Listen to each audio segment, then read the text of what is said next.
வாணியம்பாடி அருகே பாலியல் சீண்டலில் ஈடுபட்டதாக கைதான ஆசிரியரை விடுவிக்க கோரி அரசு பள்ளி மாணவர்கள் சாலை மறியல் போராட்டத்தில் ஈடுபட்டு வருகின்றனர்.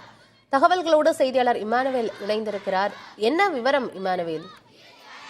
ஆனந்தி, திருப்பத்தூர் மாவட்டம் வாணியம்பாடி அருகே ஆலாங்காயம் அடுத்த மலைரெட்டியூர் அரசு மேல்நிலைப் பள்ளியில் ஆங்கில ஆசிரியராக பணிபுரிந்து வருவர் ஊத்தங்கரை பகுதியை சேர்ந்த பிரபு என்பவர்.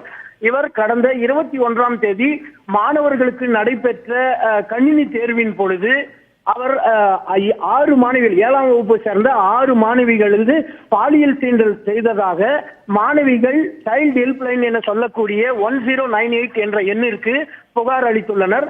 அந்த புகாரை தொடர்ந்து திருப்பத்தூர் மாவட்ட குழந்தைகள் நல அலுவலர் மேத்யூ மற்றும் சாதனா ஆகியோர் சம்பவ இடத்திற்கு வந்து நேரடியாக மாணவிகளிடம் விசாரணை மேற்கொண்டனர்.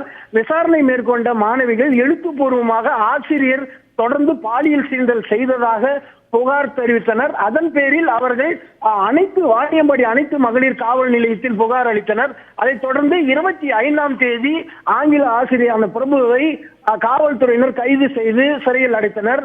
இதில் அதே பள்ளியை சேர்ந்த 100க்கும் மேற்பட்ட மாணவர்கள் தற்போது ஆலாங்காயத்தில் இருந்து காவலூர் வழியாக திருவண்ணாமலை மாவட்டம் ஜமுனாமத்தூர் வரை செல்லக்கூடிய மலை கிராம சாலையில் 100க்கும் மேற்பட்டோர் தற்போது சாலை மறியல் போராட்டத்தில் அரசு பேருந்து மற்றும் கல்லூரி மற்றும் பள்ளி பேருந்துகளை சிறைப்பிடித்து போராட்டத்தில் ஈடுபட்டு வருகின்றனர்.